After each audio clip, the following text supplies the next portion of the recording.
आज बड़े confuse type लग रहे, रोटी छोटी नहीं खानी यार? नहीं यार, आज भूख नहीं है मुझे। क्या बाबा, आज कौन सा हवा खाया तुम जो भूख नहीं?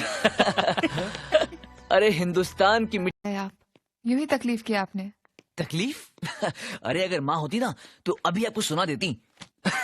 मेहमानों के लिए कुछ करना तकलीफ की बात थोड़ी होती है। मुझे तो बात बात पे डांट पड़ती थी। मैं हुई कुछ ऐसा। वैसे अगर ये कपड़े थोड़े छोटे बड़े हो ना तो बुरा मत मानिएगा। क्या पहली बार किसी और के लिए कुछ खरीदा ना मैंने, इसलिए। क्यों? माँ जी के लिए तो आप खरीदते होंगे ना?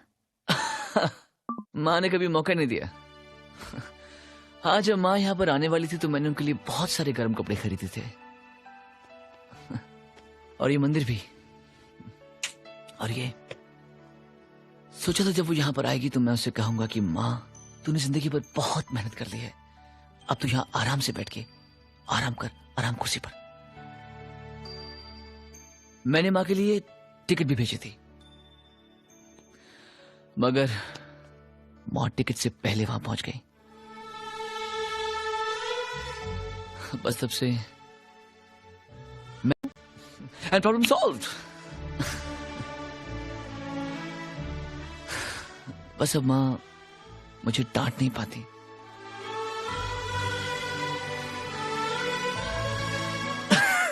देखिए, मैं भी कहाँ किन बातों में लग गया। नहीं, बोलिए ना, अच्छा लग रहा है। कितने लोग होते हैं जो किसी के जाने के बाद भी रिश्तों को मरने नहीं देते, वरना लोग तो जीते जी ही रिश्तों को मार देते हैं। या you're right। पर पहले आप जाके तैयार हो जाइए, वरना मेरा क्या, मैं तो यूं ही घंटों बड़बड़ करता रहूं। खाने के लिए बाहर भी चल रहा है ना? जी।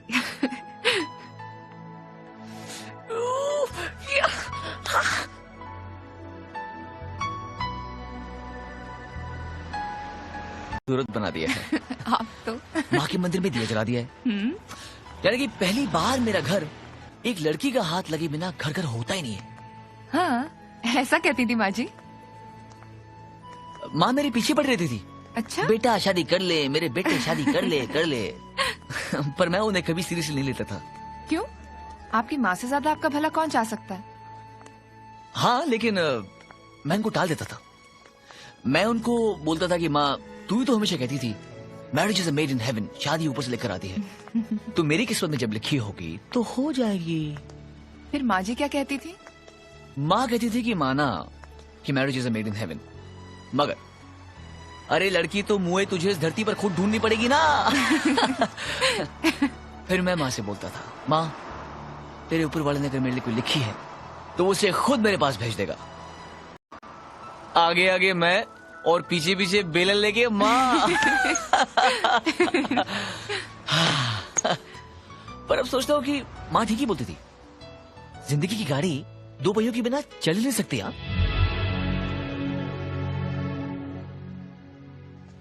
जिंदगी में जीवन साथी की जरूरत हर एक को पड़ती है।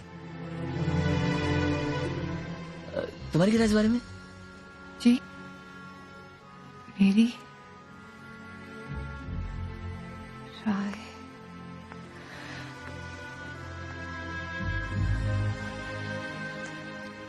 जरूरी नहीं है। कभी कभी जीवन साथी जिंदगी के अधूरेपन को पूरा नहीं कर पाते, बल्कि उस बोझ को और बढ़ा देते हैं। No no no no no no no no no, very negative thinking, very pessimist. पर वैसे भी ये तुम अभी से कैसे कह सकती हो? जीवन साथी क्या होता है तुम्हें तब मालूम पड़ेगा जब तुम्हें को मिलेगा, जब तुम्हारी किसी से शादी होगी। हाँ, जी मेरी शादी हो चुकी है, पर आप मुझे वादा करने से डर रही हैं। मैं आपको दोस्ती हूँ क्या? आप जैसा दोस्त तो बड़ी किस्मत से मिलता है। वो तो है जय कुमार। तो फिर वादा कीजिए इस दोस्त से, इंडिया जाने से पहले जब तक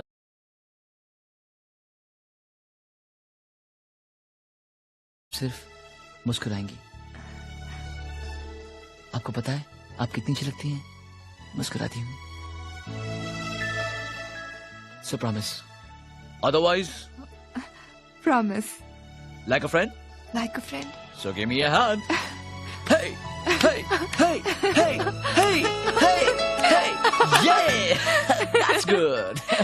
And remember, once a friend, always a friend. See you. Bye.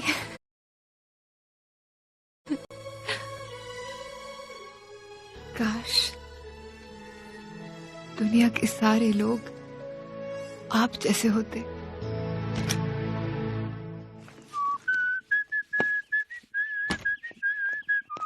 Excuse me, हाँ आप कौन? जी मैं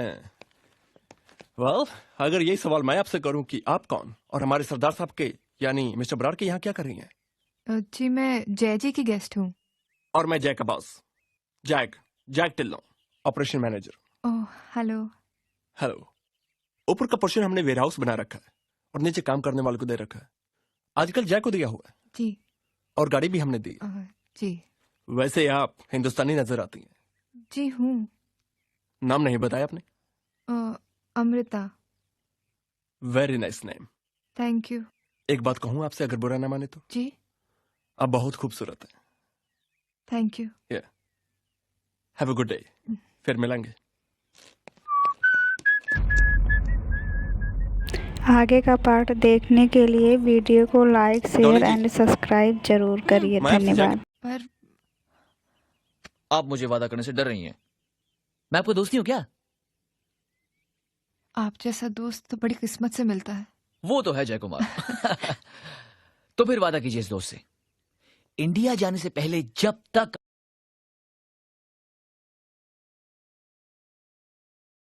सिर्फ मुस्कुराएंगी। आपको पता है आप कितनी अच्छी लगती हैं मुस्कुराती हूं। So promise, otherwise promise.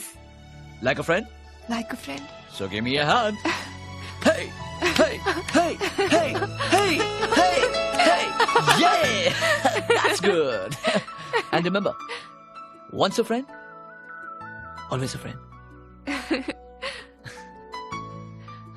See you. Bye.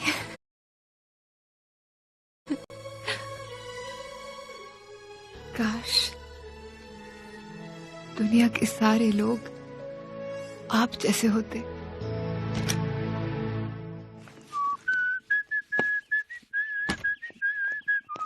Excuse me, हाँ आप कौन? जी मैं अगर यही सवाल मैं आपसे करूं कि आप कौन और हमारे सरदार साहब के यानी मिस्टर बराड़ के यहाँ क्या कर रही हैं? जी मैं जय जी की गेस्ट हूँ। और मैं जैक का boss, Jack Tillo, operation manager. Oh hello. Hello. ऊपर का पोर्शन हमने वेयर हाउस बना रखा है और नीचे काम करने वालों को दे रखा है। आजकल जैक को दिया हुआ है जी। और गाड़ी भी हमने दी। जी। वैसे आप हिंदुस्तानी नजर आती हैं। जी हूँ। नाम नहीं बताया आपने? Amrita. Very nice name. Thank you. एक बात कहूँ आपसे, अगर बुरा ना माने तो? जी। आप बहुत खूबसूरत हैं। Thank you. Have a good day. फिर मिलेंगे।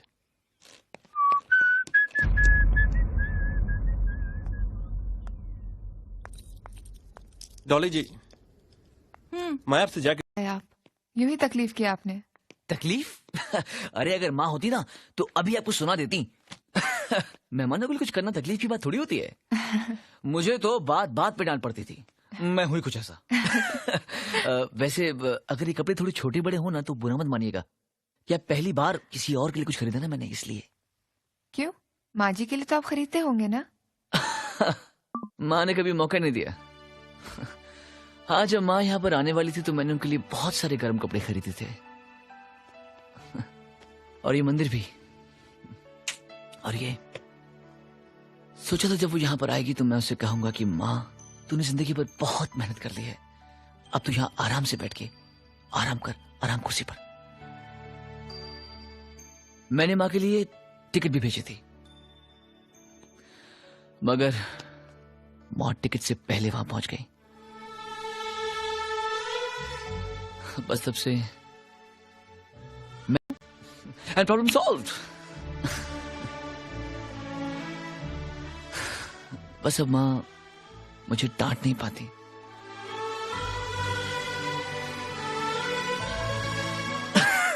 देखिए, मैं भी कहा किन बातों में लग गया।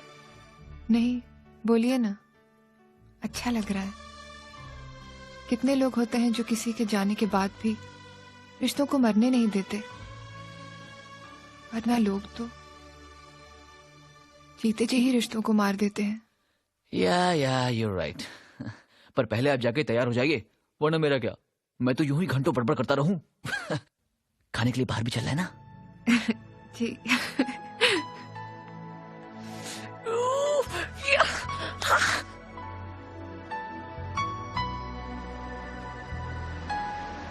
सूरत बना दिया है। आप तो माँ के मंदिर में दिया जला दिया है।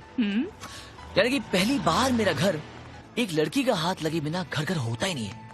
हाँ, ऐसा कहती थी माँ जी। माँ मेरे पीछे पड़ रहती थी, अच्छा, बेटा शादी कर ले, मेरे बेटे शादी कर ले कर ले। पर मैं उन्हें कभी सीरियसली नहीं लेता था। क्यों?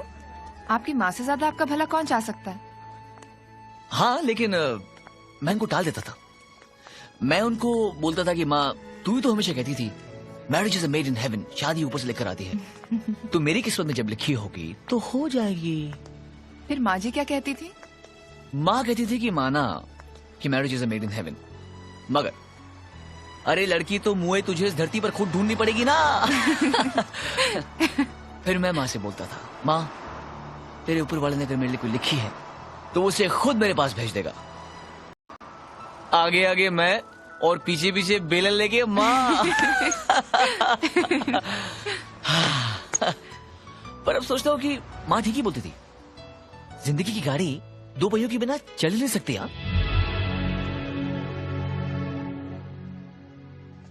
जिंदगी में जीवन साथी की जरूरत हर एक को पड़ती है। तुम्हारी क्या राय इस बारे में? जी, मेरी राय